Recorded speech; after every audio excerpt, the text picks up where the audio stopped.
بسم اللہ الرحمن الرحیم. دیکھیں ہماری گفتگو تھی غنا کے بارے میں. شیخ نے جو مشہور کی تعریف ہے اس میں جو صاحب مفتاح الکرامہ نے آ کے تطریب اور اطراب کا معنی کیا تحسین الصوت اور ترجیح الصوت سے، ٹھیک ہے، اور طرب کو کہا کہ طرب جو ہے وہ خفت کے معنوں میں. تو ایک نیا کنفیوژن، ایک نیا ابہام انہوں نے ایجاد کیا. اس میں 5 اشکالات وارد کیے شیخ صاحب نے کہ آپ بات کو جو ہے وہ غلط سمت میں لے کر کے جا رہے ہیں. تو 5 اشکالات کیا ہیں؟ 5 اشکالات.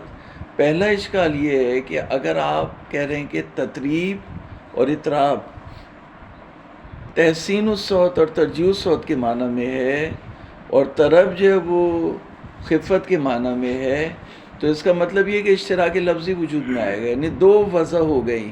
یعنی لفظ طرب 2 مرتبہ وضع ہوا ہے. ایک مرتبہ وضع ہوا ہے خفت کے معنی میں اور دوسری مرتبہ وضع ہوا ہے تحسین الصوت اور ترجیح الصوت کے معنی میں. تو اشتراک لفظی ہونا چاہیے اس کے درمیان کہ تطریب کا معنی الگ ہوگا اور طرب کا معنی الگ ہوگا. تو کسی نے بھی یہ بات نہیں کہی کہ اشتراک لفظی ہے. تطریب میں اور طرب میں اشتراک لفظی ہے. ایک مادہ جب ایک چیز کا ایک مادہ ہے تو ایک مادے کو ایک ہی رہنا چاہیے نا. تو آپ کی فرمائش کے مطابق تو یہاں 2 معنی ہو جائیں گے، ایک مادے میں 2 معنی ہو جائیں گے. یعنی مسجد کا معنی الگ ہوگا، سجدے کا معنی الگ ہوگا. ہو سکتا ہے کام خراب ہو جائے گا، امامت جو ہے وہ خراب ہو جائے گی یہاں تو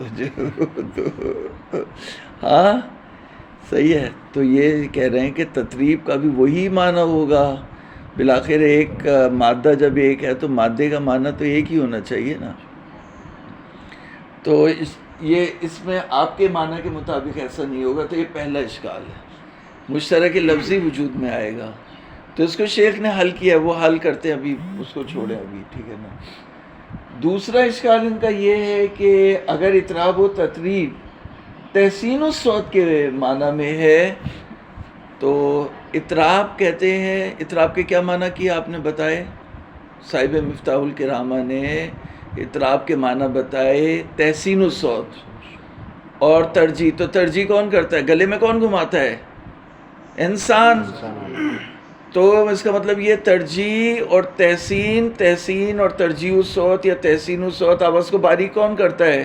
گانے والی یا گانے والا. تو اس کا مطلب یہ صفت ہے قائم بے شخص ہے، تحسین اور ترقیق.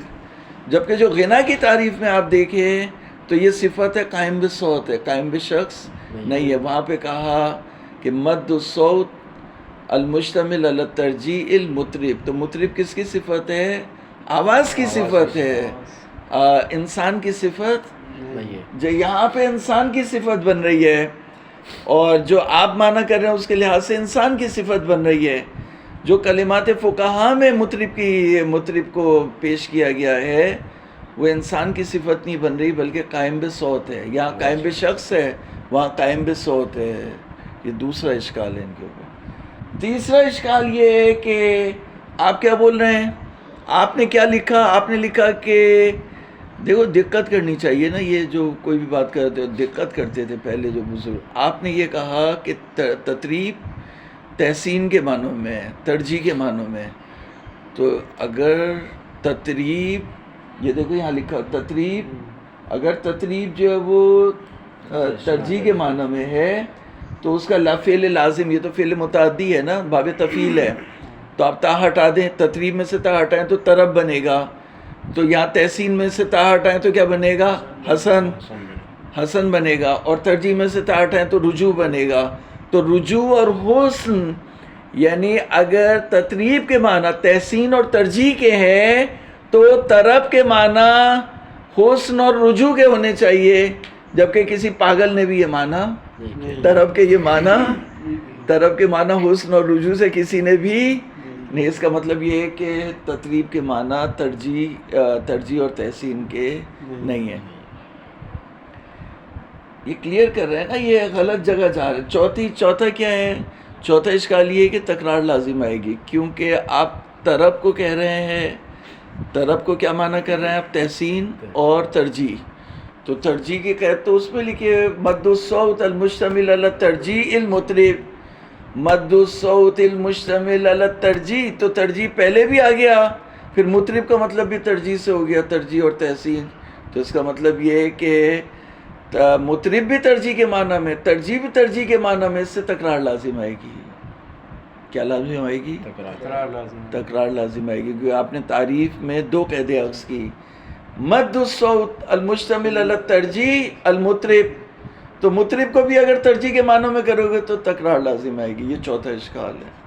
پانچواں اشکال کیا ہے؟ پانچواں اشکال یہ ہے کہ آپ ایسا کریں، جتنے بھی معنی ہیں نا سب اپنی مرضی کے وہ سمیٹ کے لے جائیں، لیکن حرمت کی دلیل کہاں سے لاؤ گے؟ جو روایت ہم نے پڑھی تھی وہاں پہ حرمت کس سائٹ پہ جاری تھی؟ لہو پہ. شیخ نے بولا تھا کہ غنا کی جو بھی تعریف ہو اگر لہو سے اخص ہوگی تو ہم تعدی کریں گے، اگر لہو سے عام ہوگی تو ہم اسے اخص کریں گے. ٹھیک ہے نا؟ تو شیخ نے کہا تھا تاکہ وہ لہوی کے برابر ہو جائے. تو کیونکہ حرمت جو ہے وہ لہو اور زور کی طرف جاری ہے، تو جہاں پر حرمت جاری ہے وہاں پہ ہونا چاہیے. تو آپ کی تعریف کہیں بھی جاری ہے، روم جاری ہے، پاکستان جاری ہے، انڈیا جاری ہے، جہاں بھی جا رہی ہے حرمت کی طرف حرمت کی طرف نہیں جا رہی. جو حرمت کی طرف نہیں جا رہی، جو بھی سنبھال کے رکھو اپنی جیب میں، فائدہ کچھ بھی نہیں ہے. ہمیں تو حرمت کو ثابت کرنا ہے، ایسی تعریف لے کر کے آنا ہے جو حرمت جس کے اوپر آئے. آپ کی تعریف کے اوپر حرمت، آپ آواز کو باریک کر لیں، آپ آواز کو گھما لیں. آواز کو باریک کرنے اور گھمانے سے آواز حرام تھوڑی ہوتی ہے. وہ تو خاص لحن ہوتا ہے جو جب چلتا ہے پھر اس سے شہوت پیدا ہوتی ہے، پھر وہ جو ہے حرام ہوتا ہے. تو یہ شیخ کی جو ہے وہ بات ہے. البتہ شیخ کی بھی بات پوری نہیں ہے، کیونکہ ابھی شیخ نے ایک بات کی ہے وہ مجمل ہے. شیخ نے یہ بات کی ہے کہ لہو جو ہوتا ہے ایک خاص لحن ہوتا ہے جو لہوی انداز میں ہوتا ہے، وہ اس کے اوپر حرمت شیخ اتار رہے ہیں. تو ابھی ہم اگر ریئل میں دیکھیں جو پرانے زمانے میں جو ہوتا تھا 100% جو حرام جس کو مولا نے کہا یہ حرام ہے، انگلی رکھ کے جس کو کہا حرام ہے، تو وہ تو یہ تھا کہ عورت آئی کسی کے کوٹھے میں چڑھی اور وہاں پہ جو ہے وہ لوگ جمع تھے اور وہاں پہ اس نے ناچنا اور گانا شروع کیا. تو جو اس کا لحن تھا اور اس خاص کیفیت میں عورت کا وجود اور لحن یہ دونوں ملا کے بنے گا کہ نہ، تو مولا نے فرمایا یہ حرام ہے.